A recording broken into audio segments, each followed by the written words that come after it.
Bonjour, bonjour, bonjour, bonjour. J'essaie de partager dans les pages et ça fait un bout de temps qu'on ne sait pas parler et on est toujours dans le combat, toujours dedans, jusqu'à la gare. Je fais quelques partages et on va se parler. Et mes sujets, je les ai mis, puisque dans ce combat, j'ai affiché le sujet, on va en débattre, et à la fin, si quelqu'un a quelque chose à dire, moi j'ai aucun problème avec ça, parce qu'on échange tout le temps. Et bonjour comme ça à France Champagne, bonjour, bonjour. Je suis content qu'on discute. Il faut vraiment qu'on se parle. Un nouveau Cameroun n'est pas seulement possible. Nous sommes obligés. On a atteint la croisée des chemins, on est à la croisée des chemins. On ne peut plus faire marche arrière. Un nouveau Cameroun n'est pas seulement possible. Un nouveau Cameroun est obligé. Obligé. Et quand on dit nouveau Cameroun, ça vient avec beaucoup de choses. Beaucoup de choses. Et il faut vraiment qu'on en parle, qu'on prenne le temps de creuser cela, qu'on prenne le temps de mettre cela en place de façon ordonnée, mais déterminée. Nous n'avons pas le choix.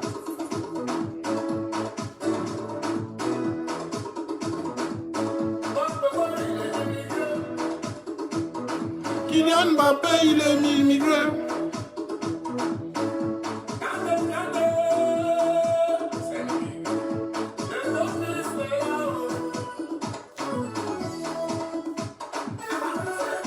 Parce qu'actuellement, le Cameroun fonctionne comme un État vassal. Nous, on fonctionne comme si il y a un pays qui était venu nous conquérir. Ils ont placé un collecteur d'impôts là. Il collecte l'impôt pour envoyer à son roi. Pendant ce temps, inondation, on s'en fout. Éboulement de terrain, on s'en fout. Accident, catastrophe naturelle, personne ne s'en occupe. Par contre, on paye taxes et impôts tout le temps. Tout le temps. Tout le temps, on paye taxes et impôts. Vous ne payez pas, on vous frappe dessus. Non, non, des fois, il faut vraiment qu'on se rende compte que ce combat qu'on mène, de toutes les façons, on ne peut pas faire marche arrière. Et ils savent, nous savons. Donc il faut que ça avance. C'est comme ça. Comme on dit souvent, on a franchi le Rubicon. Donc le combat, c'est en avant, jusqu'à la gare. Jusqu'à la gare. De toutes les façons, ils savent et nous savons. Ils savent.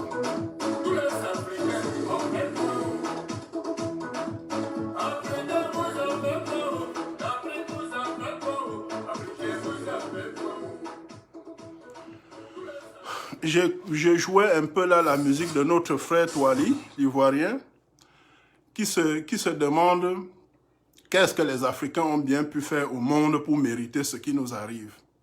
Moi, je dis, la plus grosse part de responsabilité, ça nous revient. Ça nous revient. Il n'y a personne qui viendra changer notre pays à notre place. Ça n'arrivera pas. Ça n'arrivera pas. Nous tous, on le sait. Mais pourquoi est-ce qu'on ne s'y met pas? On change comme il faut et on avance. Ça ne peut pas continuer comme ça.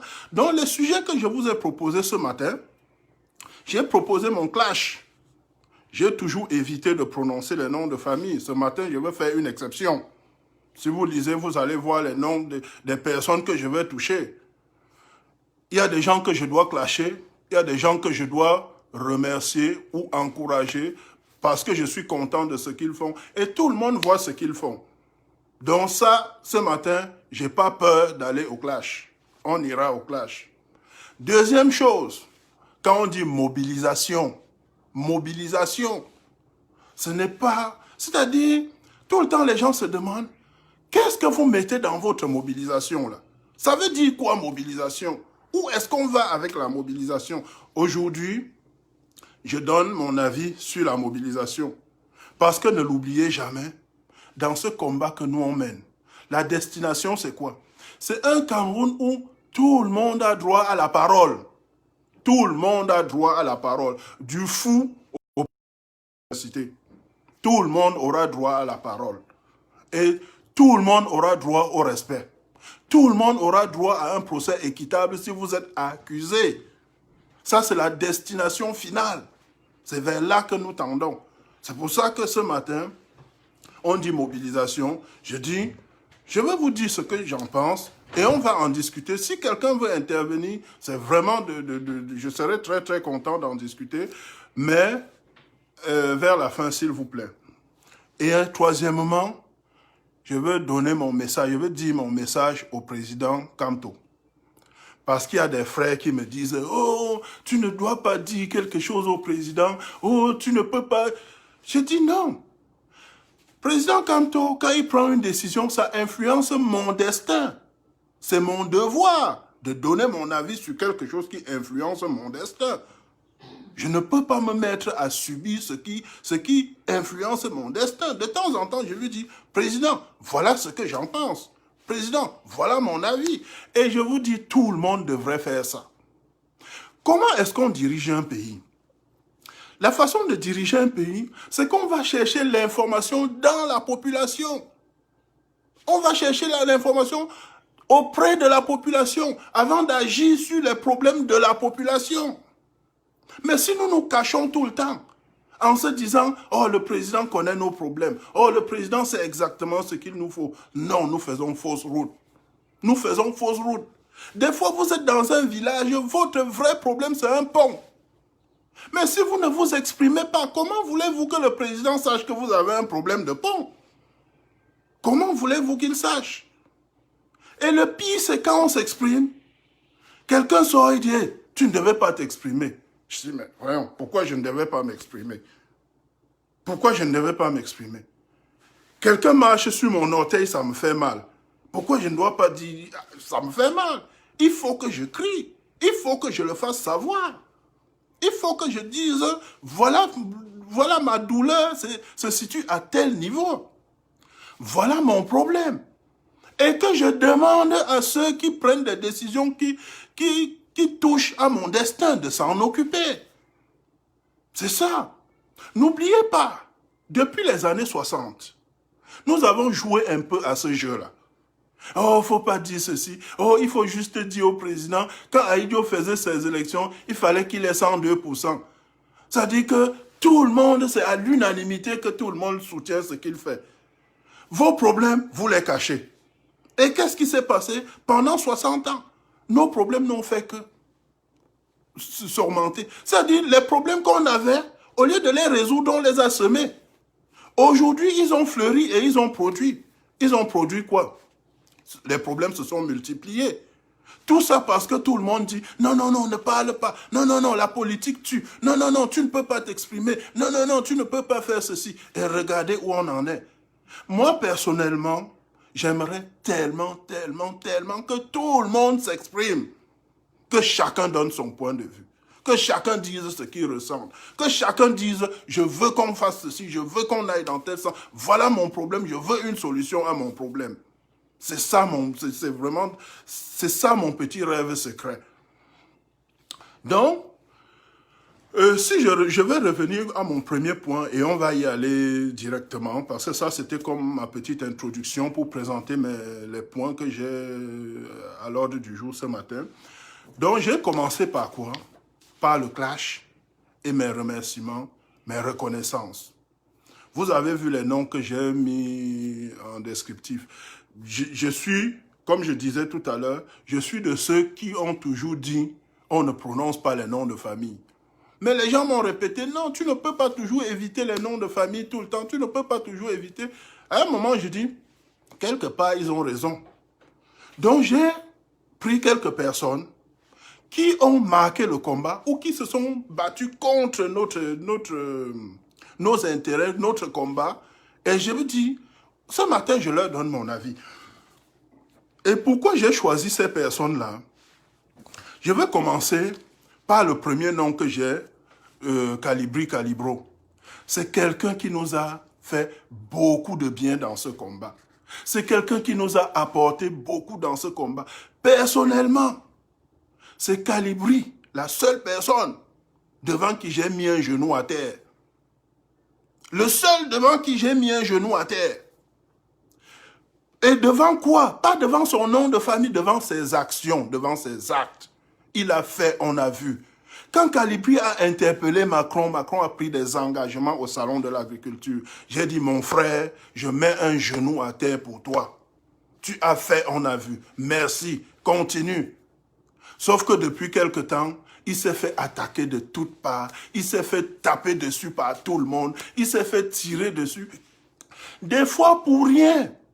Et regardez, généralement les problèmes des Camerounais viennent d'où? D'un seul truc. Tu dis ça à qui? Tu dis ça à qui? Tu sais à qui tu as affaire?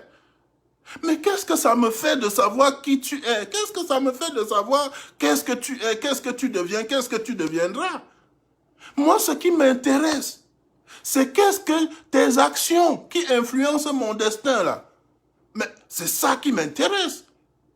Quand tu poses des actes qui touchent à mon destin, je peux t'interpeller là-dessus. Qu'est-ce que tu fais? Le reste, je m'en fous comme en l'an zéro. Pourquoi c'est toujours ça la base de nos problèmes? Rentrez dans les associations camerounaises. Il y a plein d'associations qui se divisent en deux, qui se coupent en deux. Tout simplement pourquoi? Tu dis ça à qui? Mais laissons ça à la maison. Vous avez 10 immeubles, 36 voitures. Ça, c'est votre problème privé. Ce n'est pas vous qui m'amenez à mon travail le matin. Je suis balayeur de rue. J'assume. C'est mon problème. Maintenant, chaque fois que tu poses une action, un acte qui influence mon destin, comprends que je m'intéresse à cet acte-là. Comprends que je me pose des questions dessus, que je t'interpelle dessus. Comprends ça. Donc, franchement, les pires des attaques que mon frère Calibri a reçues, c'est les attaques qui viennent de son propre camp. Tu es avec tes frères, vous vous alignez pour aller combattre. Le premier coup de couteau, tu le reçois dans le dos. Ce n'est pas normal. Ce n'est pas normal. Quand je reçois le coup de couteau en face, je suis fier de le recevoir. Mais dans le dos, ce n'est pas normal. Ce n'est pas normal. Il y a des différends dans toutes les familles. Que quelqu'un me dise que dans sa famille, il n'y a jamais eu de querelle, il n'y a jamais eu d'échange de mots, il n'y a jamais rien eu. Ça n'existe pas. Ça n'existe pas. Dans toutes les familles. Ça arrive, il arrive un moment où non, il y a un petit frottement. Mais qu'est-ce que les gens font? Est-ce que quelqu'un prend son frère pour aller l'égorger en pleine route, en plein carrefour pour dire « je n'étais pas d'accord avec lui hier soir ». Non. Non. Quand c'est les problèmes de famille, ça reste en famille. Vous les gérez en famille ou vous les ignorez en famille. Surtout pas quand on a un adversaire en face qui veut notre tête à tous. Tout le monde sait. Nous tous qui nous sommes engagés là, on a commis le crime de lèse-majesté. Et chez Paul Biya, ça ne pardonne pas, il n'y a pas deux sanctions. C'est soit, il faut qu'on t'élimine, soit on te met en prison, soit on te coupe la tête. Donc toutes nos têtes là sont à prix. Mais qu'est-ce qui peut bien arriver que ma tête est à prix, la tête de Calibri est à prix, et c'est moi qui vais lui couper la tête pour fragiliser mon propre combat? Ce n'est pas normal. Ce n'est pas normal, chers frères. Et le deuxième nom qui est sur ma liste de ce matin, c'est le nom de Franklin Nyamsi, notre professeur. Quand il est entré dans le combat, nous tous on a applaudi. Qui n'était pas content, je me souviens du caporal Grillet qui disait « Chers frères, vous ne savez pas quelle chance vous avez d'avoir cet homme dans votre combat. » Je ne suis pas d'accord avec lui tous les jours. C'est normal. Je ne peux même pas être d'accord avec lui tous les jours. C'est normal. Mais ça donne quoi? De venir lui cogner sur la tête, cogner sur la tête, cogner sur la tête depuis. Un frère me dit, il a l'habitude de disséquer les messages de Paul Biya. Il faut aussi qu'on dissèque ses propres messages. Je dis, lui au moins, il s'occupe des messages de l'adversaire, pas de tes messages à toi. Il s'occupe des messages de l'adversaire, il combat l'adversaire quand il fait ça. Je ne suis pas d'accord avec des écarts de langage qui arrivent entre chacun. Et je pense même que c'est normal que ça arrive de temps en temps. Mais quand on répond une fois, c'est assez. Quand on répond une fois, c'est assez. Moi-même, il est arrivé, je suis intervenu chez beaucoup de nos frères pour dire, non, tu as répondu une fois, laisse comme ça.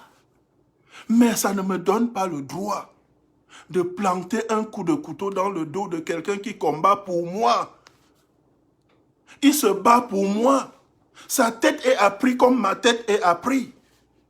Il n'y a aucune raison que je lui donne un coup de couteau dans le dos. Ça ne se fait pas. Et je vous le dis, beaucoup de gens ne semblent pas le remarquer. Si on finit ce combat-ci, beaucoup, parce que quand ça a commencé, oh, Calibri a eu un échange de mots avec Franklin, je suis derrière Calibri, je suis derrière Franklin, oh, on va chasser Franklin du combat, on va éliminer Calibri. Je vous le dis, si on gagne ce combat, beaucoup seront surpris de voir Calibri dans les bras de Franklin. Beaucoup pensent que c'est de la science-fiction. Non. Donc, quand nous sommes là, nos frères ont un échange de mots.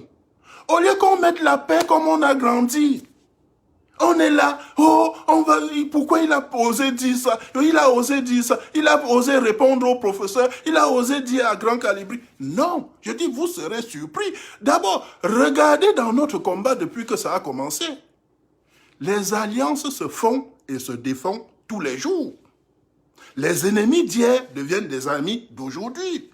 Les amis d'aujourd'hui deviennent des ennemis d'hier. C'est normal. Parce que tout ce qui est rattaché à l'humain, ça évolue. Ça évolue et ça change. Ça évolue. Donc quand nous voyons, quand il y a un petit truc, une petite braise, une petite brindille qui prend feu, chacun court pour aller chercher la paille pour venir mettre dessus. Non, ce n'est pas ça notre rôle. Ce n'est pas ça notre rôle. Là où j'ai grandi, quand deux personnes se levaient, ils formaient le point, on venait arrêter chacun d'eux, on le tirait vers l'arrière. On dit arrêtez, c'est quoi le problème? Essayons de voir ce qui ne va pas. Ce n'est pas que il a osé parler, on va le chasser. Non, tu fragilises ton propre combat. Ton propre combat. Depuis que Calibri est parti, Macron dort tranquille. Macron est tranquille chez lui. Macron, là où il est là, il ne s'inquiète même plus. Son cauchemar n'est plus là. Et moi, ça me donne quoi? Ça me donne quoi? Ça me donne quoi? Si ce n'est fragiliser mon combat. Moi, ça fait des mois, je n'ai même pas parlé en direct. J'étais tranquille, confiant, parce que mon combat va très bien. Mais à partir d'un certain moment, les gens viennent, il faut couper la tête de ce combattant-ci. Il n'a pas le droit d'être là, il n'a pas le droit. Non! S'il vous plaît, ne fragilisez pas mon combat. J'ai un problème à Yaoundé. Aidez-moi à le résoudre. Soutenez ceux qui m'aident à résoudre mon combat si vous pensez que vous voulez résoudre mon problème. S'il vous plaît. Je peux comprendre que Junior Zogo vienne s'attaquer à Rémi Ngono. Mais je ne peux pas comprendre que Thierry se lève un beau matin et dit que Rémi Ngono doit quitter le combat. Moi qui? Moi qui? Quand Rémi Ngono parle, il influence 3000, 4000 personnes d'un coup. Quand il prend la parole, il y a des gens à Yaoundé qui tremblent parce qu'ils savent que ce gars a des dossiers sur eux. Moi, je viens, je dis, il doit quitter mon combat. Alors que je mène le même combat que lui. Non, il y a quelque chose qui s'est cassé quelque part. S'il vous plaît. S'il vous plaît. En parlant de Rémi Ngono, c'est quelqu'un que j'ai connu quand je suis arrivé à l'université. J'arrive, on dit, mon frère, je venais de province, mon grand frère était à Yaoundé. Il me dit, oh, il faut que tu écoutes Coup Franc. Il faut que tu écoutes Coup Franc. Je dis, mais qu'est-ce qu'il y a dans ce Coup Franc-là? Qu'est-ce qu'il y a dans ce Coup Franc-là? Quand j'ai commencé à écouter, je n'ai plus jamais abandonné. J'écoutais Coup Franc tout le temps. Tout le temps. Et quand j'écoutais Coup Franc, je me disais, voilà peut-être un journaliste accompli qui a déjà roulé sa bosse, qui est peut-être un grand-père quelque part. Je ne savais pas que c'est quelqu'un de ma génération. C'est quelqu'un qui était comme moi. C'était un jeune courageux qui a pris ça sur lui. Il dit, je porte ce combat-ci à partir d'aujourd'hui. Il porte le combat depuis les années 90. Quelqu'un arrive en 2018, il lui dit, tu dois quitter le combat. Mais en tant que qui? Pourquoi? Pourquoi? Je vous dis, je ne vous mens pas. Tous ceux que je cite, je ne suis jamais d'accord avec eux à 100%. C'est jamais arrivé. C'est jamais arrivé. Mais ce qu'ils font, ils m'aident à résoudre mon problème à Yaoundé. En commençant, je vous ai dit, cherchez toujours c'est quoi la destination finale. C'est où qu'on veut aboutir. Nous voulons aboutir à un Cameroun où c'est le juge qui met quelqu'un en prison et non un sous-préfet. C'est le juge qui condamne et non un sous-préfet. Nous voulons vivre dans un Cameroun où nos impôts et nos taxes collectées là, quand l'inondation arrive, qu'on aille voir le maire, on dit, hey, l'an passé on a payé des taxes pour combien? Canalisons le doigt là. Évitons qu'il y ait encore ce genre d'inondation là. Quand il y a éboulement de terrain, qu'on aille voir nos autorités pour dire, hey, l'argent qu'on a mis dans le pot commun là, c'est combien? Qu'est-ce qu'on en fait? C'est ça la destination finale. C'est ça la destination finale. On est comme, je dis, nous tous qui avons commis le crime de lèse-majesté, rappelez-vous toujours de ceci. Vous coupez la tête de Thierry, vous exposez la vôtre. Vous coupez la tête de Rémi, vous exposez la vôtre. Pourquoi Junior Zogo ne peut pas rentrer au Cameroun? Il a promis de tuer tout un peuple pour laisser la voie libre au RDPC. Pourquoi il ne peut pas rentrer au Cameroun? Pourquoi? Parce que Junior Zogo, une fois dans sa vie, a commis le crime de lèse-majesté. On ne parle pas à Paul Biya. On ne parle pas à Paul Biya. Junior Zogo a commis le crime de lèse-majesté. Mais après, il se dit, oh, peut-être que si je retourne à la maison, non, ça n'existe pas, mon frère. Avec le RDPC, ça n'existe pas. Une fois que tu l'as commis, ton crime, c'est un crime que tu commets et tu vis avec toute ta vie. Regardez Emmanuel Com. Il était pratiquement sûr d'être député. Quelqu'un a sorti un vieux texte de je ne sais pas combien d'années. On a frappé ça sur sa face. Je vous le dis, dans notre combat là, si quelqu'un pense un instant que s'il est dans le camp adverse, je comprends. Mais si tu es dans mon combat, tu penses qu'en coupant la tête de Thierry là, ça te donne quoi que ce soit? Je te dis rapidement, frère, réveille. Ma soeur, ouvre les yeux. Ouvre les yeux. Tu n'aimes pas ma façon de combattre? Il y a toujours des gens qui combattent à ta façon. Mets-toi avec eux. Fais une alliance avec quelqu'un qui réfléchit comme toi, quelqu'un qui agit comme toi. Mais de grâce, ne coupez plus mon combat, n'affaiblissez plus mon combat. S'il vous plaît, n'affaiblissez plus mon combat. Donc, quand je parle de Calibri, quand je parle de Franklin Yamsi, je parle de Rémi Ngonon, je leur dis tout le temps, merci mon frère, continue. Continue. Si quelqu'un sort, quand un adversaire sort là, moi-même je suis derrière pour dire, l'autre jour, il y a un Jean de Dieu Momo qui a attaqué Christian Timban. Il l'attaque sur quoi? Vous entendez? Il a mangé à la table du roi.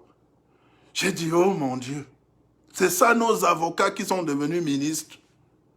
C'est ça. D'abord, je vais tomber sur son cas en parlant de Christian Timbane. Comment je l'ai connu?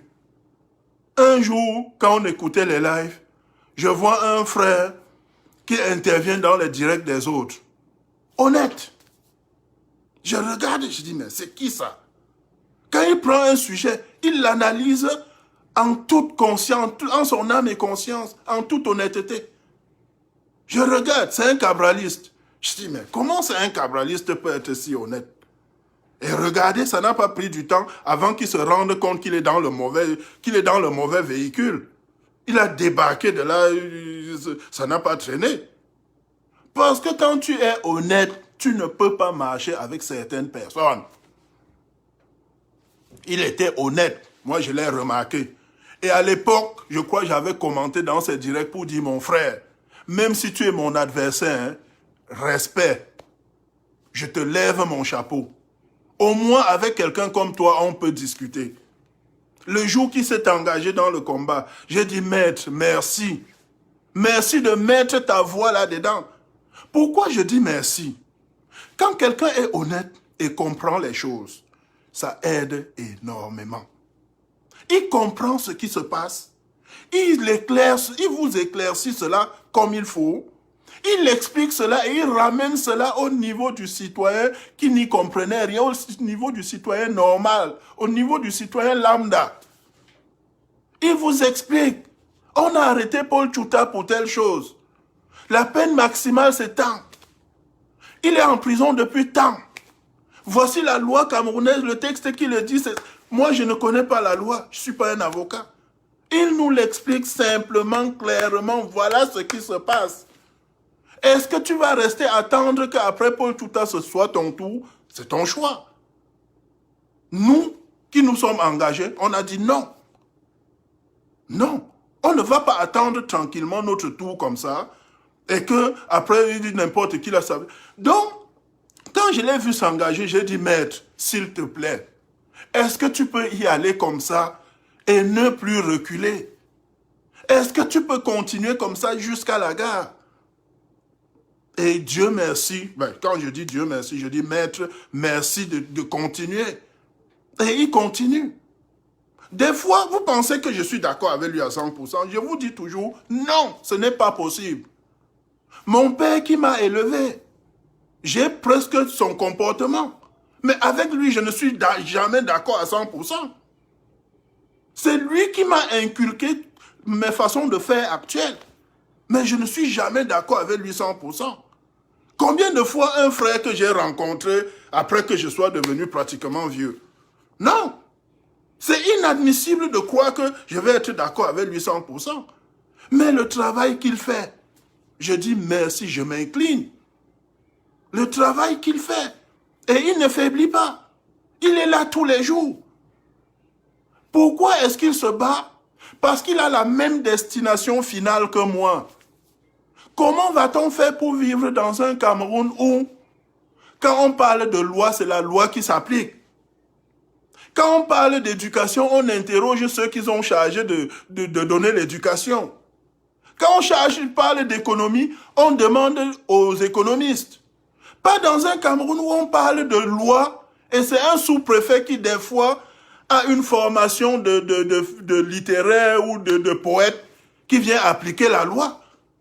Ça n'a aucun sens. Ça n'a aucun sens. C'est ça mon combat, c'est ça notre combat. Demandons-nous toujours vers où nous allons. C'est quoi la destination finale? Pourquoi nous sommes-nous levés? Qu'est-ce que nous demandons? Qu'est-ce que nous voulons? Nous voulons refaire le Cameroun parce que le Cameroun est malade dans ses fondations. Que les gens ne viennent pas nous raconter du n'importe quoi. Ne pensons pas que tous les Camerounais sont mauvais. Non. C'est le moule Cameroun qui est mauvais. C'est le moule Cameroun. Allez sur du sable mouvant construire tout ce que vous voulez comme immeuble. Ça va descendre. Ça va descendre. Avant de commencer votre immeuble, il faut arranger, vous devez toucher la terre ferme. Vous devez absolument aller jusqu'à la roche-mère. Sinon, votre immeuble va descendre à un moment ou à un autre. Ce n'est qu'une question de temps. Donc, c'est ça.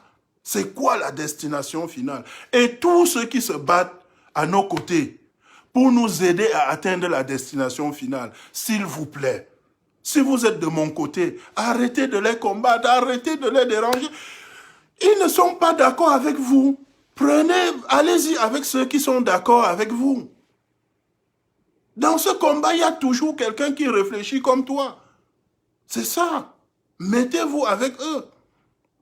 C'est ça. Donc, pourquoi j'ai cité les 4 noms? Ça, c'est des gens, quand ils ouvrent la bouche, ça influence à la fois un grand nombre de combattants et un grand nombre de sardinards. Donnez-moi l'un de ces 4 gars-là, quand ils bougent, quand ils se réveillent le matin, c'est Yaoundé qui se demande si un de ces 4-là s'est réveillé ce matin. Donc, c'est des personnes, je dis, importantes dans ce combat. Pas pour dire que Thierry n'est pas important. Moi, je fais mes posts de temps en temps, là, tout le temps. Je discute avec des gens, j'échange avec des gens. Mais, quand j'ouvre la bouche, je ne peux pas dire que c'est comme nos leaders que je viens de citer là, ouvrent la bouche. Je les appelle leaders parce que c'est des gens, pour savoir que quelqu'un est leader, insultez-le et voyez le nombre de personnes qui viennent vous répliquer. Vous allez comprendre que cette personne-là, c'est quelqu'un qui est quand même là. Donc, moi, je vous dis, vous insultez Thierry, moi, je viendrai vous répondre. Mais c'est peut-être moi seul qui vais vous répondre. Mais s'il vous plaît, tant que vous coupez la tête de votre camarade de combat, c'est votre propre tête que vous exposez. C'est votre tête que vous exposez. Donc, vous n'êtes pas d'accord avec quelqu'un, laissez-le faire ses affaires et continuez de votre côté. Si jamais quelqu'un vous attaque, moi je dis toujours, répondez. Mais quand vous répondez une fois, passez à autre chose, s'il vous plaît. Nous tous, nous avons dit, chacun a dit sa profession de foi ici, nous sommes prêts à y laisser notre vie. Si je suis prêt à laisser ma vie pour un combat, pourquoi je ne peux pas m'abstenir devant une injure? Je suis prêt à donner ma vie, mais je ne peux pas supporter une injure. Mais j'espère que quand des gens disent qu'ils sont prêts à y laisser leur vie, ils y croient vraiment. Parce que si tu dis que tu es prêt à y laisser ta vie en jouant, je te dis, le RDPC ne joue pas. Eux, ils prennent ça très au sérieux. Eux, ils ne blaguent pas avec ça. Donc, quand tu dis, je suis prêt à mourir pour ça, tu dois y croire. Parce qu'en face de toi, on y croit. Tu dois y croire. Et si tu y crois, si tu es prêt à donner ta vie, mais encaisse une petite injure des fois et dis que c'est moins pire que de donner ma vie quand le moment va arriver. C'est ça. Donc, s'il vous plaît, vraiment mon appel de ce matin, de ce côté-là, vous comprenez que ici j'ai le clash et j'ai les remerciements. Ça, c'est du côté remerciement. Mon appel ici, c'est, s'il vous plaît, de grâce, ne fragilisez plus notre combat. Ne fragilisez plus notre combat. C'est ça. Quand on va descendre à Yaoundé là, tout le monde va être en joie, je vous le dis. Les gens qui s'insultaient hier là, vous pensez que ça va rester comme ça? Non. Chacun va tomber dans les bras de l'autre. Regardez par exemple, en face de nous. Tout à l'heure, je parlais de Christian Timban, que Momo est venu insulter. Notre Jean de Dieu Momo, c'est un avocat. Un avocat qui était assez respecté pour que le tribunal pénal spécial, je crois, sur le Rwanda, si je me trompe, il peut corriger, vienne le chercher comme un avocat camerounais qui défend les droits de l'homme pour l'amener siéger à une cour internationale. Ça dit que parmi tous les avocats que le monde entier a, ils ont regardé, ou parmi tous les avocats africains, ils ont dit, voilà un au Cameroun qui est assez intéressant, c'est un bon avocat et il défend les droits de l'homme. Ils sont venus le chercher. Il est allé là-bas, il s'est fait un nom. Mais ce que nous on oubliait, c'est que notre frère, au-dessus de tout, la nourriture compte plus que tout. Pourquoi je dis la nourriture? C'est-à-dire quand j'ai lu les posts de Jean de Dieu Momo, ça m'a tellement fait mal des fois. Je vois notre frère qui dit, ils peuvent mourir là-bas, je bois mon vin blanc. Mon estomac. Mon estomac. Ton vin blanc là, tu vas le pisser, il va être parti, Jean de Dieu. On parle des gens qui se font couper la tête, qui se font mitrailler par l'armée camerounaise. Toi, le grand défenseur des droits de l'homme, que le tribunal pénal spécial international est venu chercher. Ils peuvent mourir là-bas, ça ne m'empêche pas de boire mon vin de palme. Mais bon Dieu, ceux qui t'ont amené au Rwanda, imagine s'ils entendent ça. Ça, c'est notre grand défenseur des droits humains. Ils peuvent mourir là-bas, ça ne m'empêche pas de boire mon vin de palme. Moi, j'ai retenu tous ceux qui, quand je dis ça, je ne prends qu'un exemple. Ceux qui ont l'habitude de suivre Jean de Dieu Momo, allez dans ses publications et regardez celles qui sont relatives à la nourriture. Quand je dis nourriture, là, c'est vraiment un plat qu'on met sur la table, on ramasse, on met dans la bouche. Hein? Parce que des fois, on dit nourriture, quelqu'un pense que c'est peut-être au 2e degré où on dit avoir un bateau de luxe, avoir un château en Espagne, avoir... Non! On parle vraiment d'un plat de riz, là. D'un verre de vin de palme, là.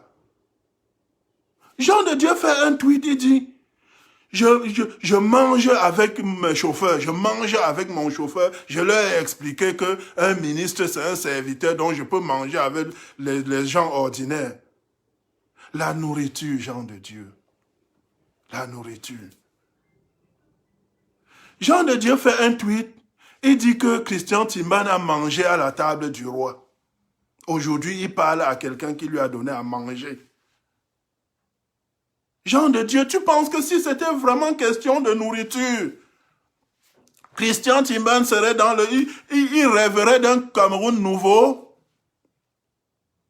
Tu penses que nous, on s'est levé là parce qu'on voulait un plat de riz, Jean de Dieu? Ce n'est pas pour un plat de riz qu'on se bat, mon frère. Ce n'est pas pour un plat de riz. Ce n'est pas pour un verre de vin de palme. Ce n'est pas pour ça. Ce n'est pas parce qu'on va s'asseoir derrière une table et manger la même nourriture que non, ce n'est pas pour de la nourriture. Ce n'est pas pour ça. Non. Va un peu au-delà. Pourquoi est-ce que nous réclamons? Nous, on pensait que toi, en tant qu'avocat, tu comprendrais ça mieux que n'importe qui.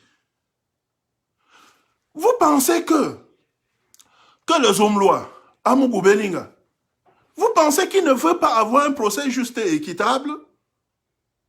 Là où il est là, il a en fait enfermé des gens sur des coups de fil. Les faux coups de fil avec l'accent de Paul Biya et ainsi de suite. Vous pensez qu'il veut subir la même chose? Lui, il veut un procès juste et équitable. Et vous pensez qu'il n'a pas droit à un procès juste et équitable? Vous avez vu la lettre de Amadou Vamoulke. Vous pensez que ce monsieur n'a pas droit à un procès juste et équitable? C'est quoi notre destination? Qu'est-ce que nous demandons? Qu'est-ce que nous recherchons? Qu'est-ce que nous voulons? Que quelqu'un vienne nous dire que oh, c'est parce que Thierry n'est pas à la table du roi pour manger. Mon Dieu, c'est d'un ridicule. C'est d'un ridicule. Surtout venant de qui? Quelqu'un que la communauté internationale a identifié comme l'un des bons avocats défenseurs des droits humains au Cameroun pour aller siéger sur une cour internationale. Il pense que si Thierry se lève, c'est parce qu'il n'a pas un plat de riz à la table du roi. Voyons, Jean de Dieu, quand tu seras arrêté, mon but c'est que tu aies droit à un procès juste et équitable. C'est pour ça que je me bats. Ça, c'est la destination finale. Regardez nos juges, qu'est-ce qu'ils font? Nos juges ne sont pas fous. Quand on arrête quelqu'un, le sous-préfet envoie quelqu'un en prison. Ils font quoi? Emprisonnement préventif. On fait quoi? Les juges renvoient l'affaire tous les jours. On renvoie. Pourquoi les juges ne le condamnent pas à 30 ans? Pourquoi les juges ne condamnent pas à 20 ans? Vous pensez que les juges sont fous pour ne pas condamner Paul Chouta à 10 ans? Le juge n'est pas fou. L'autre jour, j'ai entendu Christian Timbane interpeller nos juges. Il avait totalement raison. Si vous pensez vraiment que Paul Chouta a le droit de rester en prison, a raison de rester en prison, condamnez-le. Donnez-lui 10 ans. Mais ils ne vont pas condamner. Parce que nos juges savent. Quand ils vont donner le 10 ans, là, le monde entier va prendre la loi camerounaise et prendre la décision pour leur demander que hey, votre justice, là, ça marche comment? Ils ne condamnent pas. On vous met en prison, on renvoie, on renvoie, on renvoie. Au bout de 10 ans, comme Rosan Jimeni, on vous libère sur la base de rien. On vous a libéré. Et nous, on dit victoire. Victoire de quoi? Victoire de quoi? Quelqu'un est là. Il est accusé d'insulte, d'injure publique, d'injure sur la personne de Calix Béala.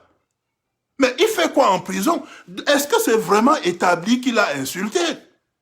Parce que si je purge une peine de prison, c'est parce qu'on a établi que j'ai commis un délit. Mais établissez donc que j'ai commis un délit et condamnez-moi. Mais nos juges font quoi? Ils s'entendent avec le RDPC pour dire non, il ne faut pas que, si on condamne, ça va mal paraître. Et comme on ne peut pas aussi ne pas faire ceci, on renvoie l'affaire tous les jours, on renvoie. C'est exactement la même chose, c'est comme une condamnation. Nous devons nous lever et dire non. Et dire non, ça ne peut pas se passer comme ça, pas devant nos yeux. Pas devant nos yeux. C'est ça la destination finale. Tout ça pour dire à mon frère Jean de Dieu Momo que ce n'est pas une question d'un plat de nourriture, mon frère. Ce n'est pas une question d'un verre de vin blanc. Ça va au-delà de ça. Ce n'est pas ça. Ce n'est pas ça. Et en parlant toujours de nos frères qui se mettent les pieds dans la bouche sans savoir. Hier, je suivais une vidéo de Cabrel Yamton, qui dit, oh, je ne fais pas moi la politique. Oh, Valsero, enlève ma vidéo sur ta page. Valsero, hein, tu te prends pour qui? Hein, je pensais que tu étais... J'ai dit, mon frère, c'est toi qui as fait la vidéo, tu as envoyé dehors. Tu as fait la vidéo, tu as mis sur les réseaux sociaux. À quoi tu pensais? Tu es un personnage public. Tu es un personnage public, tu fais une vidéo publique, tu mets sur les réseaux sociaux. Et les gens s'en servent. Oh, enlève ma vidéo. Oh, enlève. Est-ce que tu sais que c'est les Sardinats qui utilisent ta vidéo? C'est les Sardinats qui utilisent ceux pour qui tu avais fait la vidéo. Ils s'en servent dans le même but pour lequel tu avais été payé pour faire cette vidéo-là. On t'a vu en direct en train de compter l'argent de... comme l'autre te donnait de l'argent, tu comptais, tu étais tout heureux, tu comptais quelques billets de banque. Mais mon frère, tu t'es fait acheter, assume. Assume. Dans la vie, il y a deux choses. Tu peux ne jamais commettre d'erreur. C'est bon, tu es un saint. Mais quand tu en commets, assume. Ne viens pas menacer les gens sur les réseaux sociaux, tu vas menacer qui sur Facebook? Les gens se mettent sur Facebook, ils ne savent même pas ce qu'ils font. Moi, je dis à Cabrel, appelle Facebook, tu dis qu'on a utilisé ton message, tu vas voir ce qu'ils te répondent. Oh, je vais te porter plainte. Tu vas porter plainte à qui? À Facebook? Parce que tu as fait une vidéo, tu as mis en ligne et les gens ont récupéré. Tu vas porter plainte à qui? Les gens, quand vous êtes personnage public, les gars, faites attention. Ça vient avec des responsabilités. Notre frère Jean de Dieu, au moins, lui, il a assumé, il dit, je m'étais trompé, j'étais sur le mauvais chemin. J'aime cette façon de répondre là. Parce que il ne savait pas que le chemin qu'il avait pris ne menait pas à un plat de nourriture. À un moment, il s'est levé, il dit, ah, il y a un autre chemin qui mène à un plat de nourriture. Je m'étais trompé, je corrige ma trajectoire, je prends le chemin qui mène à un verre de vin blanc. D'accord. Au moins, il assume. Il assume en partie, même s'il a dit que certaines vidéos, il fallait qu'on enlève. Non, tu ne dis pas ça. Mais quand tu assumes, j'aime ça. Pas comme notre frère qui était venu nous dire que, mais à l'époque, j'étais dans l'opposition. Hein? J'étais contre le pouvoir, donc je pouvais dire ça. Non. Ça, c'est d'un ridicule. Quand je les regarde, des fois, on a du respect pour l'adversaire. On a du respect pour l'adversaire. Ceux qui ont connu les guerres mondiales, ils vous le disent. Des fois, on tue un ennemi, on vient, on fait une petite prière pour lui et on prend son chapeau, on couvre sa face avant de passer. Parce que tu te dis, voilà quelqu'un qui a été assez courageux pour exposer sa vie comme moi. Je comprends ça parce que j'ai exposé la mienne. Mais pas quelqu'un qui arrive, quand c'est bon, il reçoit quelques billets de banque, il est heureux. Oh, Célestin que tu m'as donné les billets de banque. Regardez, regardez, moi aussi. Et quand il faut gérer le retour, je ne fais pas moi la politique, je ne fais pas moi la politique, Tu ne fais pas la politique. Quand tu te mettais à insulter les leaders politiques, tu pensais que tu faisais quoi? Tu faisais quoi? Tu vendais les beignets au bord de la rue? Je ne fais pas moi la politique, Je ne fais pas moi la politique. Quand tu ne fais pas la politique, mon cher, tu te tiens loin de la politique. Tu te tiens loin de la politique. Les paroles qu'on te dit aujourd'hui à Cabrel Nandjip, on ne les a jamais dites, même à Brenda Bia. Parce qu'elle est restée la fille d'une famille. Elle n'est pas sortie en public pour venir dire, tel leader politique, il dit ceci, je suis contre. Tu es engagé, mon frère. Assume. C'est tout. Assume. Et quand tu t'engages, il faut savoir, si ton itinéraire, c'est un plat de nourriture, réfléchis avant d'y aller. Parce que j'entends, oh, ils ont dit qu'ils ne vont plus m'inviter en Europe. Mais mon frère, si tu travailles pour celui qui veut me couper la tête, des fois vous pensez que c'est une blague. Beaucoup de gens pensent que le truc qu'on fait, quand on se met à bavarder là, à parler, on critique, on veut que ça change, les gens pensent qu'on est en train de blaguer. Dites-vous qu'il y a 15 000 personnes qui ont payé ça de leur vie. Vous pensez que c'est une blague? Il y a 15 000 personnes là. Certains n'ont même pas été enterrés. Vous pensez que c'est une blague? Il y a des gens en prison depuis 2, 3 ans, 4 ans. Tu vas aller te mettre devant lui et dire que j'étais en train de blaguer. Tu blagues? Tu blagues avec quoi? Avec la vie, avec ma vie? Tu te mets, tu t'engages contre moi? Et tu veux que si c'est moi qui t'ai invité en Europe, tu t'attends vraiment à ce que je t'invite encore dans ma maison? Si la politique camerounaise était déjà arrivée à la destination que nous voulons, il y a respect entre les adversaires politiques. Mais au Cameroun, ce n'est pas ça. Ce n'est pas ça. Pour un oui ou pour un non, vous pouvez passer 10 ans en prison. Si j'arrive au Cameroun et Cabrel est mon frère, je viens de l'Europe. Je lui dis, Cabrel, je suis à tel hôtel. Si Célestine que tu l'appelles, il ne va pas lui dire où je suis. Les gens sont naïfs ou bien ils font exprès. Tu veux vraiment que je vienne là, j'expose ma vie, je porte et je te donne. Quand on va te donner 3 billets de 10 000, tu vas aller me livrer. Après, non, je ne fais pas moi la politique. Je ne fais pas moi la politique. Parce que tu penses qu'on est en train de blaguer avec ce qu'on fait là. Il y a beaucoup de personnalités publiques au Cameroun. Il y a beaucoup de gars qui sont tranquilles dans leur coin. On respecte ça. On les respecte comme ils sont. Leur nom, des fois, je ne veux même pas citer les noms, mais je peux vous en citer un. On a une grande star de basketball aux États-Unis, Joel Embiid, que moi-même j'ai connu comme ça. Le gars est tranquille dans son coin. Je dis, frère, continue. Vous pensez qu'il ne va pas au pays? Vous pensez qu'il ne va pas souvent au pays? Quand il va au pays, là, il se tient dans son coin. On a du respect pour ce qu'il fait, pour la représentation qu'il fait du nom Cameroun. Mais il ne fait pas ce que Francis a fait là. Regardez notre Francis Nganou. Nous, on a tous applaudi ici, on était heureux, contents. Il arrive, première des choses, c'est aller rencontrer le ministre, ils font une poignée de main, on met dans le journal, il est heureux. Mon frère, tu penses que c'est une blague? Vous pensez qu'on est là pour jouer? Tu penses que j'ai mis ma vie sur la balance pour jouer avec? Je ne joue pas au dé avec ma vie. Tu te mets avec celui qui veut m'assassiner là. Ne reviens pas me dire que tu étais en train de blaguer. Ne reviens pas me dire que tu es neutre. Non.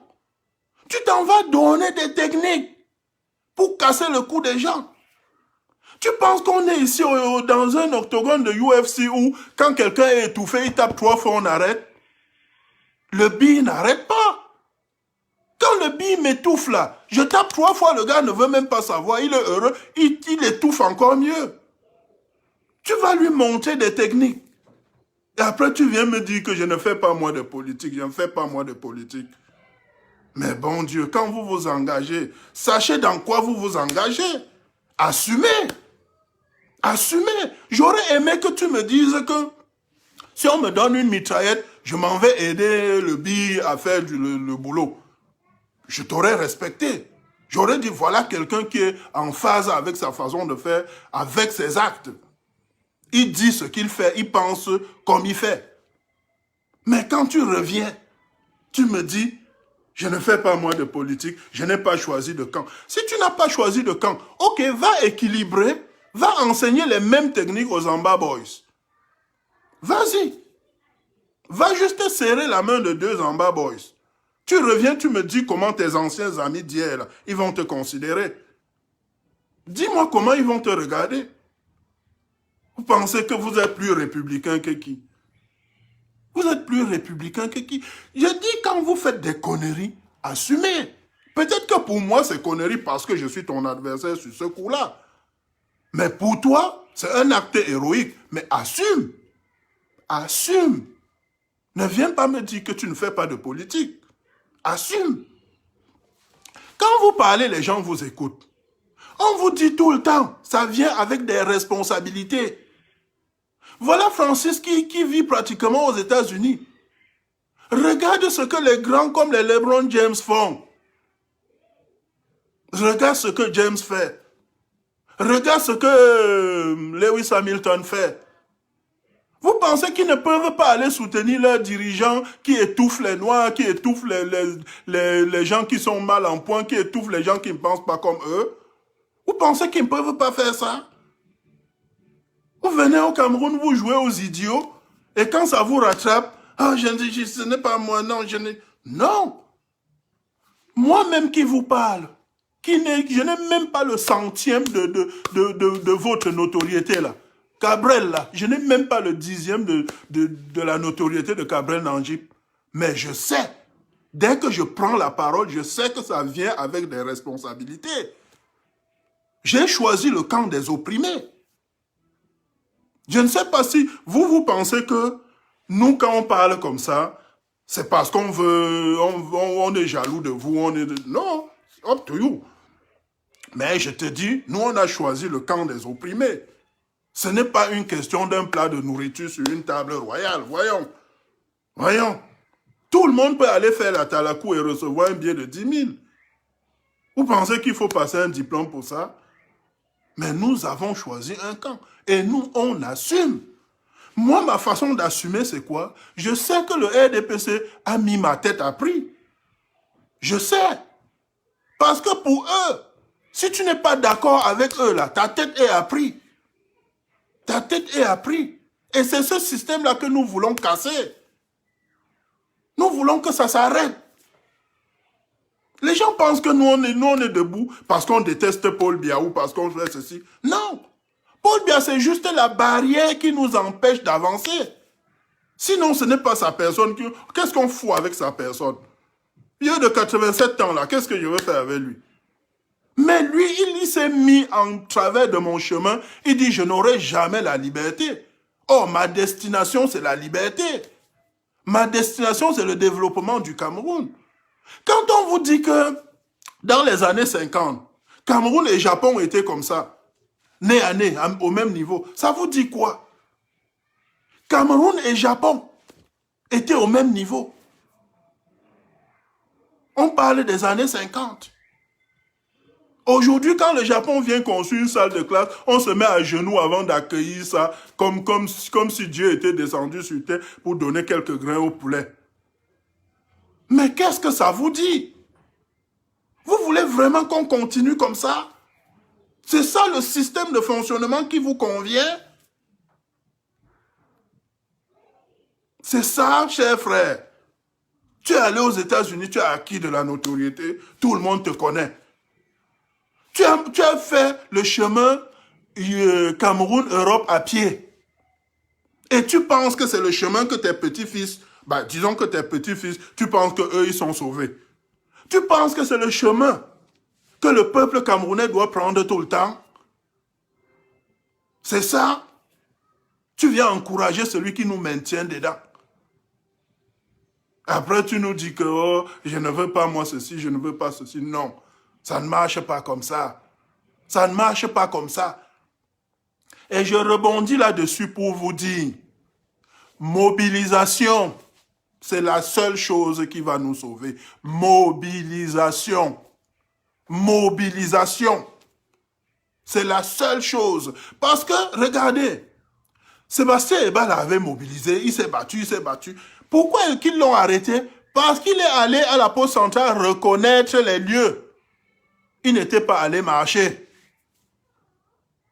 Il est allé reconnaître les lieux, il est allé se balader à la poste centrale, il a fait une vidéo et bang, condamné, on ne sait même pas à combien d'années de prison. Il est là. Les gens nous disent que c'est une blague. Vous pensez qu'on blague? Voilà votre RDPC que vous défendez.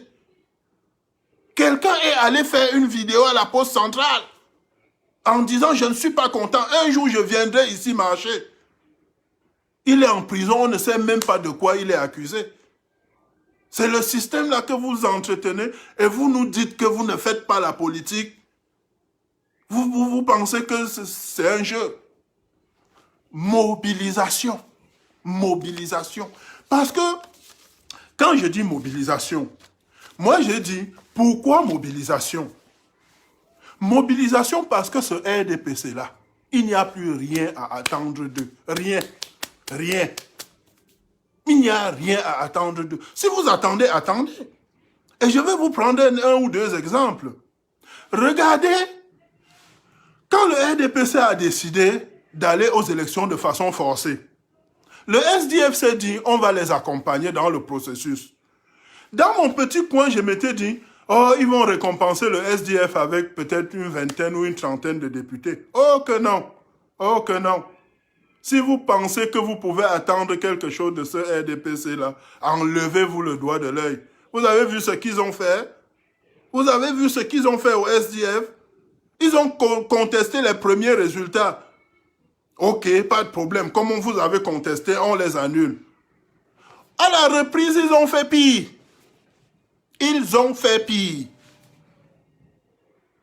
Vous pensez qu'on peut compter sur des gens là? Ils ont fait pire. Et qu'est-ce qu'ils font? Moi, je vous dis, le RDPC a une façon simple. Ils gagnent leurs élections. Et ils gagnent comment?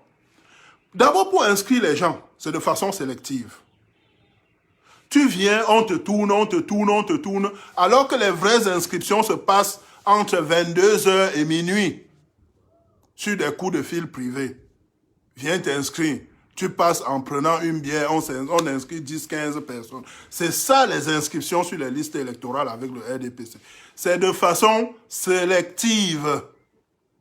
Maintenant, quand vous êtes inscrit, on regarde les listes. Distribution des cartes d'électeurs de façon sélective. Il y a des gens qui s'inscrivent et qui ne voient jamais leur carte. Parce qu'après les inscriptions, ils font une évaluation personne par personne. Si on te soupçonne de vouloir voter pour quelqu'un d'autre que le RDPC, ta carte n'arrivera jamais. La distribution des cartes, là, ça se fait aussi entre 22h et 1h du matin. C'est ça. Ça, on est encore au niveau de l'inscription sur les listes électorales et les distributions de cartes. Troisième chose, il y a des gens, le jour des élections, ils ne savent même pas où ils vont voter. C'est vrai, tu t'es inscrit, tu as ta carte en main, mais tu votes où? Ton nom, tu vis à Mélène, ton nom sort à Ekounou. Tu ne sais même pas. Si au moins on te donne ta carte, c'est marqué Ekounou. Tu vas dire, ouais, ce jour-là, comment je fais pour arriver à Ekounou? Non. Tu ne sais même pas que ton nom est sorti quelque part. Tu ne sais pas. Ça, c'est la troisième chose avec le RDPC. Maintenant, quand toutes ces étapes-là passent, ils ne sont pas sûrs. Le jour des élections, ils bourrent les urnes. Et les essais de bourrage d'urnes, c'est dans tout le Cameroun entier. Parce que le RDPC a divisé le pays en petits territoires, comme le dealer de drogue qui divise sa ville en quartiers et par rue. Chaque quartier, on nomme quelqu'un. Chaque rue, on nomme quelqu'un. Tout ce que le RDPC veut, c'est qu'est-ce que tu me rapportes? Comment est-ce que tu as obtenu ça? Je m'en fous. Va faire comme tu veux, mais rapporte-moi les chiffres. Donc, tu as réussi à t'inscrire, tu as faufilé entre les mailles du filet, tu as eu ta carte, tu as réussi à te battre pour savoir où tu votes. Le jour là, on bourre les urnes. Si les urnes ne suffisent pas, au moment de remplir les PV, on corrige les chiffres. C'est ça. Et même la correction des chiffres, si ça ne suffit pas, ils vont écrire du n'importe quoi, on donne à Clément Atangana, il lit. C'est ça le système électoral camerounais. Ce n'est pas pour rien que nos dirigeants, même élus, peuvent se mettre devant nous et se moquer de nous. Ton élu t'insulte, tu vas faire quoi? Comme ils disent, tu vas faire quoi? Je t'ai insulté. Ma carrière ne dépend pas de toi. Je m'en fous de toi. Tu t'amuses, je marche sur toi. C'est pour ça que chez nous, là, il nous faut un renversement. On ne peut pas accommoder quoi que ce soit là-dedans. Le système est tellement pourri, tellement pourri, tellement pourri que il n'y a rien à faire avec ça que de renverser et de recommencer un autre. Il faut seulement recommencer. Donc c'est ça. Et qui va renverser ça pour recommencer? C'est nous-mêmes, pour récupérer notre destin. Parce que notre destin là, les gens là, le Cameroun fonctionne comme je disais au début, comme un État vassal. C'est-à-dire par exemple, Athènes est allé conquérir Sparte, ou alors disons que Rome est allé conquérir la Gaule. De Rome, l'empereur romain envoie un Romain qui vit en Gaule, juste pour collecter les impôts et renvoyer à Rome. Maintenant, vous avez une inondation, c'est votre problème. Vous avez un éboulement de terrain à Bafoussam, c'est votre problème. Accident de train à Ezeka, ne leur demandez rien. Parce que les impôts et taxes là, que vous payez. Et quand on dit impôts et taxes, les gens pensent que oh, je ne travaille pas, je ne paye. Non. Tu bois une bière, tu as payé les taxes dessus. Tu manges un bout de pain, tu as payé les taxes dessus. Et pourquoi ta bière te coûte 1000 francs ou 700? En temps normal, la même bière te coûterait 200. Ça te coûte 700, pourquoi? Parce que tu payes les taxes à tous les niveaux. Quand la farine arrive au port, on paye le droit d'entrée, qui est une taxe. Celui qui vend en gros, il perçoit des taxes. Celui qui vend en détail, il perçoit des taxes. Celui qui vend au vendeur de beignets au quartier, les taxes. Le vendeur de beignets, les taxes. C'est pour ça que ton bout de pain, au lieu de te coûter 25 francs, va te coûter 200. Parce qu'à tous les niveaux, il y a des taxes. Et ce sont ces taxes-là collectées qui devraient donner le budget pour tout le monde. C'est de l'argent que nous tous, on met dans un pot commun. Cet argent n'appartient pas à Paul Biya. Paul Biya ne l'a pas fabriqué. C'est nous tous qui collectons. Dès que tu achètes quelque chose, là, tu mets... Le système, c'est... Tu achètes quelque chose, tu mets un peu d'argent dans le pot commun. Ce pot commun-là nous sert à quoi? À nous préparer contre les inondations. Ça nous sert à relocaliser ceux qui sont victimes d'accidents ou d'éboulements de terrain. Or, si on vit comme un État vassal, ces taxes et impôts-là, quand ils sont tous collectés, là, on s'en va donner au roi à Rome. Maintenant, le reste, vous vous débrouillez. Est-ce que le Cameroun, c'est un État vassal? Est-ce que nous sommes un État sous domination? Si nous sommes un État sous domination, c'est le temps de mettre fin à ça. C'est le temps de casser ça. Quand on envoie un policier en route, nous tirer dessus pour nous empêcher de casser ça, lui-même ne sait pas. S'il prend son bulletin de paye, il va voir combien d'impôts, lui, il paye. Il paye l'impôt. Si lui, il paye l'impôt, pourquoi est-ce que lui-même doit marcher dans la boue? Pourquoi est-ce que quand il y a inondation, il doit aller rester à l'extérieur pour que l'eau ne l'emporte pas de chez lui? C'est une question de nous tous, c'est nous tous. Celui qui pense que c'est parce qu'on déteste Paul Biya qui retire le doigt de l'œil. On n'a rien à foutre avec Paul Biya. Rien. Rien. C'est juste une question de... Comme si vous étiez en famille. Le père a 86 ans. Ses fils ont 50 ans, 60 ans, 50 ans, ainsi de suite. Les petits-fils ont 25 ans, 35 ans. Il réunit tout le monde. Il dit, sur vos salaires, chaque fois que tu reçois ton salaire, là, chacun de nous va sortir 10 000 ou 20 000, on met dans un pot commun.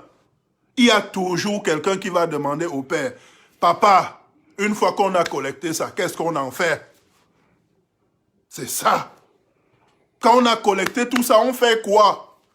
Et c'est la question qu'on pose. Nous, on ne demande pas les cheveux de quelqu'un, on ne veut pas la tête de quelqu'un. Une fois qu'on a collecté toutes ces taxes-là, tous ces impôts-là, qu'est-ce qu'on en fait? C'est nous tous qui avons mis le pot dans le pot commun. On fait quoi avec? Voilà, nous sommes victimes d'inondations. Est-ce qu'on peut prendre un peu d'argent dedans pour régler ce problème-là? On manque d'écoles partout, partout, partout. Est-ce qu'on peut prendre un peu d'argent dans ce pot commun-là et on construit une école?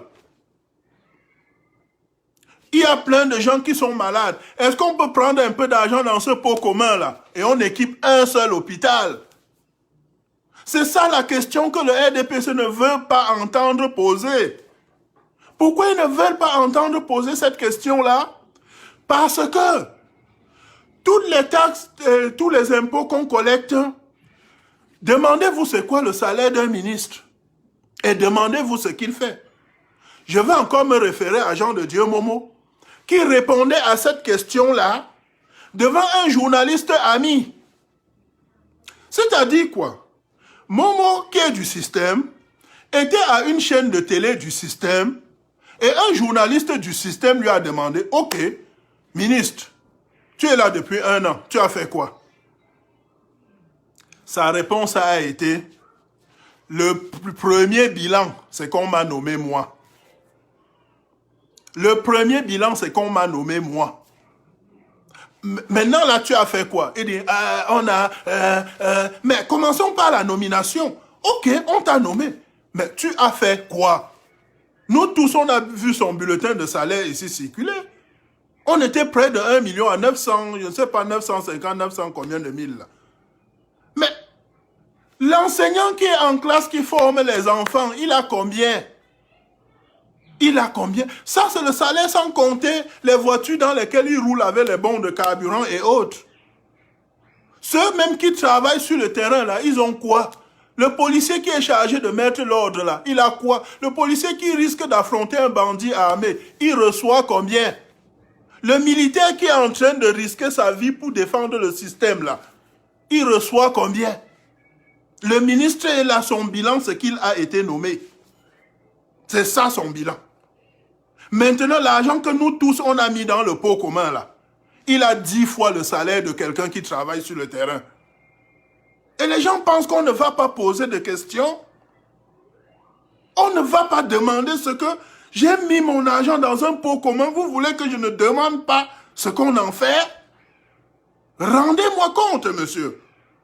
Et je dois donner mon avis sur l'utilisation qu'on en fait. Ce n'est pas une faveur que je demande. Ce n'est pas une faveur. Rendez-moi compte de mon argent. Si je ne suis pas content de ça, je dois proposer une autre façon de gérer cet argent-là. Et c'est ce que nous faisons. C'est ce que nous faisons. On n'a rien contre personne.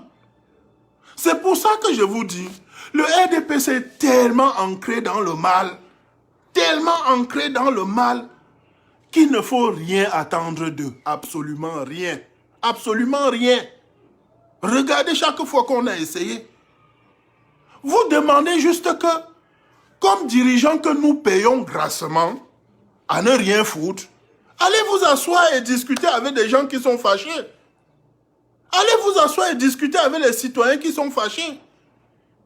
Ils nous ont taxé de quoi là? Que nous on est des séparatistes, on est des terroristes, on est des ceci, on soutient les terroristes. C'est ça leur réponse. Président Kanto a posé 2 questions. Ils ont répondu comment?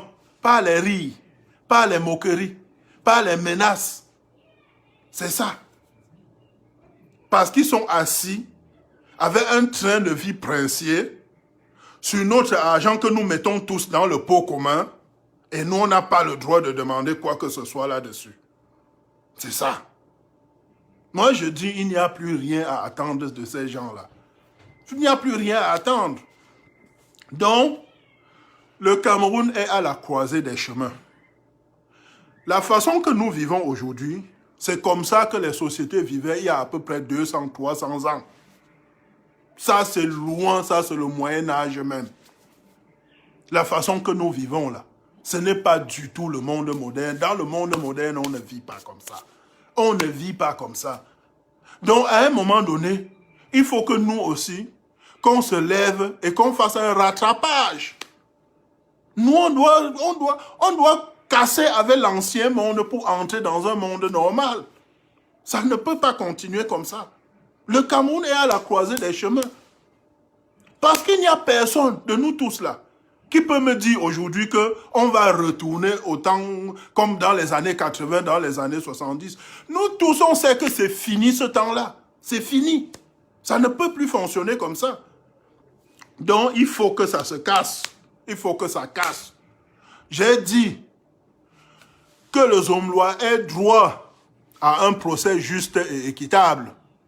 Que Amadou Vamoulke ait droit à un procès juste et équitable. Que Gilbert Baonla ait droit à un procès juste et équitable. Que Paul Tchouta, s'il est accusé, qu'il ait droit à un procès juste et équitable. Que Mamadou Mota ait droit à un procès juste et équitable. C'est comme ça. Ça, c'est notre destination. Et il faut que ça se casse, ça doit finir. C'est maintenant que ça finit ou jamais. Et quand je dis ça, j'ai dit mobilisation. C'est notre affaire à tous. Comment est-ce que ça va se faire d'après moi? Premièrement, il faut que les gens arrêtent de croire qu'on combat pour quelqu'un. Non. Si le RDPC veut me couper la tête là, c'est ma tête qu'ils vont couper. Ce n'est pas la tête de quelqu'un d'autre. Donc dans ce combat, il faut que chacun s'approprie le combat. C'est mon combat. C'est ma tête que je risque. C'est ma vie que je risque. C'est la prison que moi personnellement je risque. C'est mon combat. Donc, quand on s'y engage là, il ne faut pas qu'on pense que... C'est pour ça que j'ai eu un peu quelques discussions avec quelques frères, sans animosité et tout. Et moi, je disais toujours, il faut qu'on arrête de croire que c'est le combat d'un nom de famille. Non, c'est mon combat. C'est le mien. C'est le mien. Donc, je suis engagé là. Quand je vois quelqu'un qui est dans le même sens que moi, on est ensemble. Maintenant, comme je ne suis pas ami avec tout le monde, j'ai mon groupe dans lequel je combats, mais je ne combats pas dans tous les groupes. La seule chose que je fais, j'évite de combattre les groupes qui font le même boulot que moi. C'est ça. Donc, il faut arrêter qu'on se combatte et qu'on combatte dans le même sens et qu'on se mette ensemble. Au besoin, formons des petits groupes. Des groupes qui se tiennent, qui sont forts. Parce que c'est dans ce petit groupe-là qu'on peut se protéger. On peut se protéger dans ces petits groupes-là. Si, dans les petits groupes, c'est quoi? Normalement, ça doit être un pour tous, tous pour un. Faut pas que quelqu'un se lance tout seul. Non, par petit groupe. Et les petits groupes-là, quand on va les agréger, ça va donner le grand groupe. N'ayez pas peur de former des petits groupes entre vous. Vous vivez à Yaoundé, dans votre quartier, discutez de façon ouverte. Discutez avec tout le monde. Le sous-préfet vous en parle. Dites-lui que, monsieur le sous-préfet, vous-même vous payez l'impôt. C'est votre droit de savoir ce qu'on en fait. Moi aussi, je paye l'impôt, je paye les taxes. Quand je consomme tous les jours, je paye. C'est mon droit de savoir ce qu'on fait de l'argent que je mets dans le pot commun. Maintenant, vous allez identifier les gens qui veulent que ça change. Vous les contactez en back-back. Les affaires qu'on se met ici, là, recrutement, non. On se contacte on se texte, on se parle, on se prend des petits rendez-vous, on se parle. N'ayons pas peur des infiltrés. Les infiltrés aussi ont le droit de demander ce qu'on fait de l'argent qu'on met dans le pot commun. Donc c'est ça. Par petits groupes, on en parle autour de nous. N'ayons pas peur d'en parler. Parlons avec courtoisie. Il n'y a personne qui va vous empêcher de parler autour de vous. Hein. Moi, si je connaissais un commissaire, je vous jure, je lui en aurais déjà parlé. Je dis, mais monsieur le commissaire, le pays va mal. Est-ce que vous aussi, vous ne sentez pas que ça va mal? Il va me faire quoi parce que je lui ai dit ça? On se parle comme ça. Si c'est un commissaire, je le sens un peu favorable, il comprend ce qui se passe et il sait que c'est le moment de changer. Je sais que voilà quelqu'un sur qui je peux compter. Et on ne l'expose pas. On sait que si ça tourne mal, on a un commissaire ici qui peut nous donner une idée ou un ceci ou une astuce. Parce que je vous le dis, le RDPC ne nous pardonnera pas. Ils sont tellement assis sur nos poumons là. Nous respirons, l'oxygène va que dans leur corps. Ils ne peuvent pas bouger. Par contre, même parmi les commissaires, même parmi les sous-préfets, même parmi les préfets, il y en a qui en ont marre. Rappelez-vous l'histoire du sous-préfet de Bazou. Rappelez-vous. Lui, ça lui est monté, c'est sorti, boum, de n'importe quel orifice. Et il nous a dit, quand il écrivait sa lettre, il l'a dit au début. Il dit, je sais que je suis en train de commettre le crime de lèse-majesté. Je sais que ce que je dis là, on va revenir me frapper sur la tête avec ça. Mais il l'a dit. Il vous a dit. Il est allé jusqu'à nous donner les astuces des élections. Comment ils ont fait pour éviter de signer les fiches des candidats de l'opposition. Il n'a pas eu peur de nous le dire. Comme pour dire quoi? Même dans la sardine, je vous jure, il y a plein de gens qui veulent que ça change. Rappelez-vous seulement l'autre jour, Dieudonné et Somba. Lui-même, il en a eu marre, il vous dit, je déteste Kamto, j'assume. Pour moi, Kamto, c'est une calamité, j'assume. Il dit, mais je préfère avoir cette calamité-là. Je préfère devant moi une calamité à qui je peux demander des comptes. Donc même dans la sardine, ils sont conscients qu'il faut que ça change. Il faut que ça change. Les façons de faire. Les façons de faire. Il faut que ça change. Il faut que ça change. Donc s'il vous plaît, n'hésitez pas de parler autour de vous. Parlez en tout respect. Mais pour former les groupes, ça se forme en bac-bac, ça se forme en catimini. N'exposez pas ceux qui sont dans la sardine et qui sont prêts à nous protéger. Ça se forme en bac-bac. Vous n'intégrez pas quelqu'un que vous soupçonnez. Vous faites vos groupes là tranquilles. Parce que ça va se déclencher. Qu'on le veuille ou pas, ça va se casser, ça va se renverser. Ça va tomber. Les groupes ont l'avantage de la protection de groupe. Si on est 10 là, on sait que c'est, comme je dis, un pour tous, tous pour un. Au moins dans notre groupe de 10. Si on est 20, on sait que nous, on a déjà un groupe important là. Dans les 20, s'il y a un qui est ceci, les autres peuvent le protéger, les autres peuvent un peu le cacher 2 ou 3 jours, le temps que les choses s'arrangent. Donc c'est pour ça qu'on se met en petits groupes. Parce que ça va se déclencher, qu'on le veuille ou pas. Donc c'est ça. Et surtout, moi je dis aussi, pas de précipitation s'il vous plaît. L'exemple de Sébastien Ebala doit nous parler. Faites-le en douce. Pas de précipitation. Ça va se déclencher, mais pas de précipitation. Ça ne sert à rien que nos combattants se retrouvent en prison et que le combat est dehors. Non, ça n'aide pas. Ça n'aide pas. Il faut vraiment qu'on évite de mettre d'autres personnes en prison. Si nous devons aller en prison, ça doit être en masse. Ils veulent des prisonniers, on leur donne 10 000, on leur donne 1000, on leur donne 500. Une fois, pas une personne. Pas une personne. Pas de précipitation, s'il vous plaît. Il faut qu'on s'organise, qu'on se parle, qu'on se coordonne. Ça va commencer, qu'on le veuille ou pas. Tout le monde le sait. Nous, on le sait. Eux, en face, ils le savent. Ça va commencer. Et c'est sur ça que je bondis pour passer mon message au président Kamto. Je dis, président, s'il vous plaît, nous tous, nous savons que cette affaire-ci, ça ne peut pas faire marche arrière. Et deuxième chose, nous savons qu'il n'y a rien à attendre de ce RDPC-là. Il n'y a rien à attendre de ce RDPC-là. Donc, toutes les propositions, toutes les plaintes, toutes les menaces envers le RDPC ne mènent nulle part. Ça ne mène nulle part. Eux, ce qu'ils font, c'est quoi? Ils essayent de gagner le temps. Ils essayent de gagner le temps. Ils pensent que l'usure du temps va jouer en leur faveur. Et ils auraient déjà dû se rendre compte que ça fait 2 ans que ça dure depuis que la contestation a été la contestation de l'élection. Mais ça ne faiblit pas. Donc eux-mêmes savent que le mouvement est parti, ça ne faiblit pas.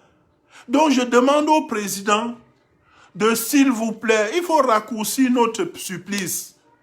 Il faut vraiment qu'on ait un petit, même si c'est d'une journée, même si c'est d'une semaine, même si c'est d'1 mois, il faut raccourcir notre supplice. Donc ça, c'est mon appel au président. Donc il ne faut plus les propositions au RDPC.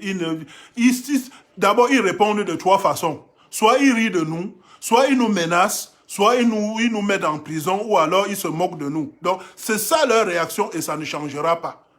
Les propositions là, il faut qu'on arrête ça, qu'on passe à l'action. Et deuxième chose, notre destin ne doit pas être lié à celui du RDPC. Non, non. Le RDPC là, ils ont fait leur temps, ils ont fait ce qu'ils ont fait. Disons qu'ils ont fait le mieux qu'ils ont pu. Mais actuellement là, quand nous on travaille sur nos stratégies, président, s'il vous plaît, il faut les laisser de côté. Il ne faut même pas les mettre dans l'équation. L'équation, c'est nous. L'équation, c'est nous là. Et je ne sais pas, parce que dans ce combat aussi, chacun a son cercle. Dans mon cercle, je ne vois que des gens qui sont motivés, qui sont engagés. J'ai essayé de voir tous les combattants que je connais, tous les gens qui veulent que ça change. Président, ils sont prêts. Ils sont prêts, ils veulent y aller. Donc, on ne lie pas notre destin à celui du RDPC. Les conditions là, non. Non. Moi, je peux accepter une condition si on leur exige la libération des prisonniers politiques. Là, je suis d'accord. C'est une condition. Libérez-les. Quand je dis condition, c'est sinon, vous ne libérez pas, on agit. Un peu comme celui-ci, comme le président a fixé cette condition-ci. Si vous organisez l'élection, on agit. J'ai déjà vu quelque part passer, on parlait d'élection anticipée. Quand ils commencent à utiliser le mot anticipé, ça veut dire qu'ils peuvent enlever anticipé et essayer de gagner du temps. Essayer de gagner du temps. Non. Notre destin ne doit pas être lié à celui du RDPC. C'est des gens qui fonctionnent dans les entourloupettes, qui fonctionnent dans le tordu, qui fonctionnent dans les je ne sais pas quel mot utiliser. Donc, c'est leur nature. Ils sont comme ça. Ils sont comme ça. Notre destin ne doit pas être lié à leur destin. C'est ça. Donc, c'est ce que j'avais à dire aujourd'hui. Et je ne finis pas sans lancer un appel à tous ceux qui seront là quand ça va commencer. S'il vous plaît, quand on commence, ce n'est plus pour retourner à la maison. Ce n'est pas... C'est-à-dire, on ne sort pas pour un meeting et après on attend. Non. Non. La prochaine étape, là, le pied qu'on va mettre dehors, là, ça va être jusqu'à la gare. Dites-vous que nous avons assez souffert comme ça, non? Nous avons assez souffert. Jésus a bien sauvé une femme le jour du sabbat. Nous aussi, à un moment donné, ça peut s'arrêter n'importe quand, là. Il ne faut pas qu'on ait un programme, ça va s'arrêter à tel moment, non. Chers frères, quand ça va commencer, là, ça doit être jusqu'à la gare. On ne recule pas. Regardons comment ça s'est passé dans les pays où il y a eu des dernières révolutions. Quand ça a commencé au Mali, on n'a pas donné de répit. On n'a pas donné de répit. Au Soudan, il n'y a pas eu de répit. En Égypte, il n'y avait pas de répit. En Algérie, pas de répit. Ce n'est pas un meeting de 2-3 heures. Non. On avance, et c'est jusqu'à la gare. C'est ça. Parce que comme je dis toujours, nous ne visons pas les individus. Nous, les façons de faire au Cameroun doivent changer radicalement. Radicalement, ça doit changer. Ça doit changer. Ça doit changer. Et il y a quelqu'un ici qui met que Maurice Kamto est un ancien du gouvernement. Il dit que c'est un ancien sardinat. Moi, je lui dis, mon frère, nous tous, on est des anciens sardinats. Le Cameroun était un pays avec parti unique. Tous ceux qui vivaient au Cameroun étaient dans le parti unique. Nous tous, on est des anciens sardinats. Mais à un moment donné, on ouvre les yeux, on dit non, trop c'est trop, on ne peut pas. Je vous dis, le Japon et le Cameroun dans les années 50 étaient là. Mais qu'est-ce que ça vous dit? Vous pensez que traiter quelqu'un d'ancien sardinat, ça suffit pour qu'on accepte de... Je vais vous prendre un deuxième exemple. Savez-vous que dans les années 40, Deuxième Guerre mondiale, il y avait une seule Corée. Une seule Corée. Aujourd'hui, il y en a deux. Il y a la Corée du Nord, la Corée du Sud. Regardez les deux. Regardez les deux. Tout à l'heure, j'ai pris l'exemple du Cameroun et du Japon. Voilà un autre exemple. Corée du Nord, Corée du Sud. Dans les années 40, Deuxième Guerre mondiale, c'était un seul pays. Regardez comment les deux pays vivent actuellement. Regardez. On dirait un pays avec son champ de patates. Non. Nous ne pouvons pas continuer à vivre comme ça juste parce que Maurice Kamto a été du RDPC ou quoi que ce soit. Je m'en fous. J'invite même ceux qui sont dans le RDPC aujourd'hui à ouvrir les yeux. Ouvrez vos yeux et mettons fin à ça. Ça n'honore personne. Vous pensez que si le Cameroun avait une université qui accueille les Français et les Américains, Paul Biya ne frapperait pas sa poitrine? Il frapperait sa poitrine quand il sort. Il va aux États-Unis et dit, vos citoyens étudient chez nous. Mais à quoi nous jouons? À quoi nous jouons? Nous voulons vraiment continuer à retourner dans la tombe, à retourner sous la terre, à être juste parce que il y a quelqu'un qui a été dans le RDPC à un moment donné de sa vie. Moi, ma première carte du parti unique, c'est même mon père qui a acheté. Vous pensez que je passe le temps à pleurer que Non. Nous tous, on est tous des anciens sardinats. C'est ça. Mais à un moment donné, on a dit, c'est fini, ça tanape. On passe à autre chose. Et je vous dis, ça n'a rien à voir avec les individus. Rien. C'est les façons de faire qui doivent radicalement changer chez nous. Radicalement. On ne peut pas continuer comme ça. C'est ça. Donc, ça c'est mon message d'aujourd'hui. Et je suis vraiment content d'avoir pu échanger avec vous, avec ceux qui ont détesté mon message, ceux qui pensent que la finalité c'est un plat de riz, ceux qui pensent que, bon, qui voient un peu plus loin que le bout de leur nez, qui pensent que le Cameroun là, il faut vraiment qu'on avance, il faut qu'on avance. Il faut que notre grand-père Paul Biya là, qu'on aille le mettre dans un centre pour personnes âgées et qu'on s'en occupe. Comme on met tout le monde dans les centres pour personnes âgées. C'est ça. C'est notre grand-père. Mais qui dégage de là. Il n'est pas à sa place. C'est ça. Il n'est pas à sa place. Merci Samuel. Merci mon frère. Merci. Donc sur ce, habituellement quand je parle comme ça, s'il y a quelqu'un qui demandait la parole, j'aurais donné. Mais s'il n'y a personne qui a demandé, je suppose qu'on a bien discuté. Et que, bon, on va se reprendre. Comme je disais à mon frère, Maître Christian Timban, ce combat-ci, évitons de reculer. On est dedans, c'est jusqu'à la gare, jusqu'à la victoire finale, jusqu'au nouveau Cameroun. C'est ça. Donc, je vais encore terminer avec mon frère Touali, qui chante immigré, comme nous tous, on est devenus... On est tous devenus des immigrés, même dans notre propre pays. Merci, cher frère. Merci. Merci, Blandine. Merci.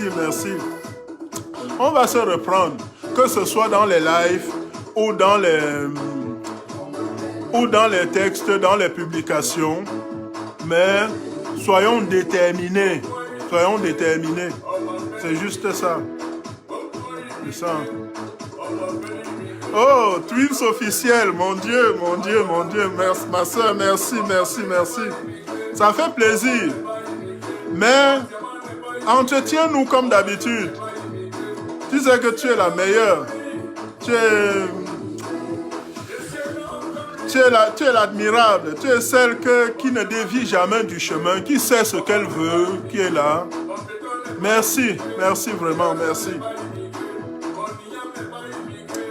Et sur ce, mon frère Kwalai, mon frère, je t'écoute tout le temps. Tu es notre lumière, merci. Continuons seulement, continuez.